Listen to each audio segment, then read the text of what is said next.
Hello, you wonderful people, and welcome to another episode of Not Too Comic Book. This being a show where I talk about TV shows that are adaptations of comic books. For today's episode, I'm going to talk about the latest episode of Legends of Tomorrow. In this episode, we have the group going to 1871, particularly like this small town called Salvation. They're hiding out from the Time Master / the Hunters, which, interestingly enough, that was something I wish they would have elaborated a little bit more, because I find that fascinating. Apparently, there are points in time that the Time Masters can't see. To me, I had this vague understanding that, the Time Masters have basically like a 360 view on the entire timeline. They see everything. But then it's like, if that were the case, they would have been able to, like, Kronos would have been able to track them down a lot easier. But particularly, there's like particular blind spots in the timeline. It's like, how does that work? Because to me, it's like, I was thinking maybe it's because it's such a quote unquote insignificant point in time, I guess. Nothing too stand outish happened. So it's like they don't take notice of timelines like that too much. Or maybe it's something else to do with the timeline itself that kind of blocks it from their view. Maybe there's like a little bit of I don't know. This isn't the right wording for it, but it's like maybe there's like a little bit of a pocket dimensional time thing. I know I'm trying to be all sciencey when I don't know science at all, but maybe it's like a little pocket dimension of time that kind of blocks their view or something. Like, I don't know. It would have been cool if they elaborated on that a little bit more. That's just something like it just immediately jumped out to me when Rip was explaining. I was like, oh, that's kind of cool. I forgot what the word was that he used to describe these little like blind spots. My favorite part is some of my favorite parts in this episode was like Stein and Mick. Like Stein in particular because of how we learned a little bit about himself when he was talking to Snart. Basically, he was playing a card game and he was winning. Essentially, he basically learned how to play cards from his dad, and his dad was a bit of a criminal. And he kind of talks about the fact is that, the son doesn't have to follow in the father's footsteps. Because when you look at Snart following his dad's footsteps. His dad was a thief, so he ended up becoming a thief. But it's like Stein kind of went in the opposite direction of his dad. So, and I also like how and I like how Mick and Sarah are kind of bonding a little bit. They're at the bar drinking, and Sarah brings up the fact that she's like, "You've changed," and he's like, "For better or worse." And she's smiling and drinking, like, "I don't know yet." And I like how they had a bit of a drinking game. And when the group finally got into a bar fight because that guy put a gun on Stein and Snart shot him, which I love. Stein's like, you killed him. It's like, he was about to shoot you. You're welcome. But they go into a bar fight. You see Sarah's up there fighting. And it's like, oh, where's Mick? He's passed out at the bar. It's like, Sarah took him down when it came to drinking. I thought that was kind of like pretty cool. That just showed you how much of a badass Sarah is. Because I just love Rip's, just pissed off at everyone. It's like, he's like, I knew it. I told you to stay out of trouble, but it's like, no matter what, you guys are a magnet for. Standout moment of the episode is the fact that you meet Jonah Hex, which is pretty cool. I completely forgot he was part of the DC universe. I legitimately did. He's not someone I'm familiar with. I looked him up years ago, skimmed like a Wikipedia page, so I don't really know Jonah Hex that well. I did see the movie, but, it is what it is, right? Nothing is a bad movie. Other people might say it is, but it's like, I got somewhat of an understanding of who Jonah Hex is. So it was very interesting meeting him in this episode. I like how Ray at one point was like, oh, we could fix that. And Jonah turns to him and was like, fix what? Ray's like, that's nothing. Apparently, Rip's, kind of attire, particularly the lone jacket, is actually something he got from Jonah, because apparently it is. I think he said it is his jacket. It didn't come up in the episode because I was wondering about that. It's like, because he was in like close to that time period, like for a good long time. He actually really liked it there. But it's like, it was, like I said, it was never brought up, but I think it'd probably be interesting if you find out that Jonah is the reason why Rip is good at shooting. Like, that Jonah kind of taught Rip how to shoot. I thought that would be kind of interesting to find out, but it never came up, so maybe he wasn't the one that taught Rip to shoot.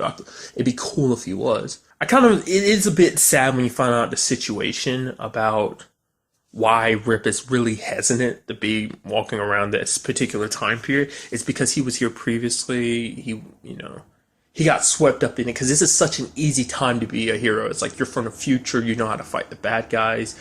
It's like it's an easy time to get swept up in. And as a time master, you're not supposed to do that. You're not supposed to get attached to anything, to any person, to any time period. And for Rip, that's what happened. He ended up kind of becoming a hero, keeping some bad guys away, but that led to them, when he left, it ended up leading to a town burning down, which he knew it was going to happen. That's why he left, because he knew, as a time master, it wasn't his job to be, in one particular time period to be a hero. It was there to really, now that I'm thinking about it, it's like, what do the time masters necessarily do? Because they're not trying to stop a tyrant like Vandal Savage. It's like, so it's not even protecting the timeline. I mean, maybe they do protect the timeline, but it's like, if you can't stop Vandal Savage, such a monster, then it's like, what do the time masters do? Are they kind of like observers? Is that simply what they are? Like observers from Fringe is what, I mean, if you've ever seen Fringe, like that. Like, is that what they're supposed to be? Because I don't know, in my mind, I guess because, the constant comparisons, I always looked at them as more like, I was like, oh, they're supposed to kind of like Doctor Who, like, going through time, protecting people. Is like, no, maybe all they do is observe time. They protect the sanctity of time. Oh, sanity, what stupid me. That basically they just make sure the timeline doesn't get messed with. But if major events are happening within the timeline, it's like, that's what's meant to be. We have to just let things go. Just make sure there's no anomalies in the timeline type of thing. Maybe I'm reading too much into it.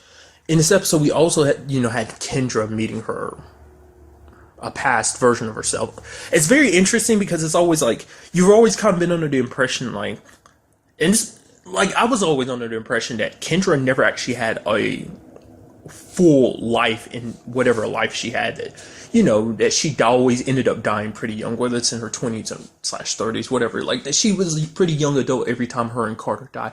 It's like, no, in this like timeline, she's actually like, she lived out the rest of her life.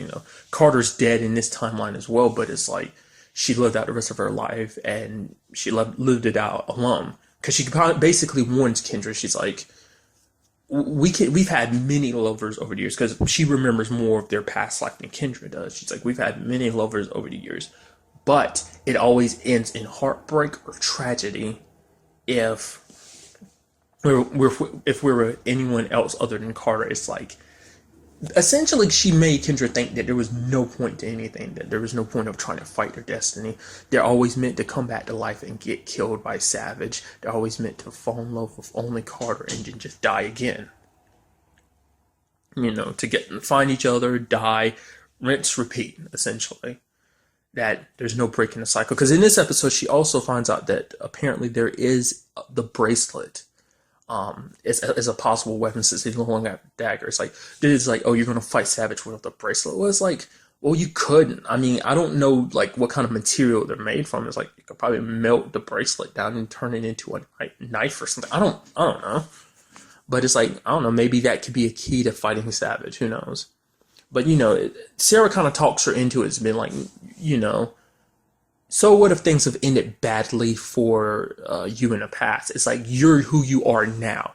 The lady there, she doesn't know the Kendra that's right in front of me. She doesn't know the man that you're currently in love with, Ray. And so it's like, I do appreciate the fact is she's trying her hardest to fight her destiny. Yet that's not the easiest thing, to have 4,000 years of life telling you life is this way. It's always going to be this way. It's not the easiest thing to fight, especially when destiny is trying its damnedest to make it so. It's like, I appreciate the fact that she's fighting so hard to do it. And we finally see them fight the Hunters. I will admit, they look a little badass. I was expecting them to put up a little bit more of a fight, but still, it was cool. I love how the team came together, took them down. I also love how, during that little duel between Rip and that other guy to basically get them to leave town and give them Jefferson back. It was very interesting how just before the duel was about to happen, Hex was like, "Yeah, if he basically if he wins, good job, cool, awesome. But if he dies, I'm taking that newfangled gun of his." I was like, "Well, thanks for the vote." I mean, I love how that's what's on your mind. It's like it almost seems like it seemed like it's like, I'm kind of hoping you do die, Rip, so I can get that gun of yours. That looks like a pretty awesome gun. And that's another thing in this episode. We really didn't get to see him go all gunslinger. I mean, Hex specifically. It's like I was expecting him to go a little more gunslinger than he did in this episode, but sadly he didn't. And that's another thing, because he never really gave an answer to it, but it was brought up as like, is Hex the reason why you gave your son the name Jonas? Which I'm thinking so, like, because that's why I was thinking, like, maybe he did more than just, like, was kind of an ally to Rip. Maybe he was the one who trained him how to use the gun. Like I said, it wasn't brought up in this episode, so it's like, I don't know. It would have been cool if it was, but sadly, it wasn't. But a really nice episode. I really liked it. Oh, completely, I'm an idiot for almost forgetting it. Apparently, there's the new antagonist stepping into the plate, the Pilgrim. Very weird name, but a lady assassin, essentially the deadliest one that the Time Masters have. And Mick says it best, is like, she's not just a regular assassin, she goes after you through time. Whereas the hunters kind of hit you as you are now. It's like, no, she goes to who you were younger, in younger timelines, and tries to kill you that way. It's like, why? Which is kind of a genius way, because it's like, that is how you would use time. It's like, why try to fight you as an adult when I can just go back in time and kill you when you were nothing? Essentially, it's like, it saves me the trouble. And at the very end, we see her pointing her gun at a kid in front of a burning house, meaning it could only be Mick. If it's anyone else, I'd be surprised, but it's just that you see the kids, like a teenager or whatever, sit in front of a burning house smiling. So I can only assume it's Mick. So it's going to be interesting. It makes you wonder, how many of them are we really want to see as kids? I hope we get to see the entire team as kids. We did get a little bit of a peek at Snart as a kid when Snart went to try and change stuff with his dad, some episodes back. But that's a pretty neat thing. So I can't wait to the next episode to see how they fare up against the deadliest assassin, the Time Master's deadliest assassin, But that's really now all I wanted to talk about. So until the next time we meet, be happy, be safe, live life to the fullest, and enjoy it. Good day and goodbye.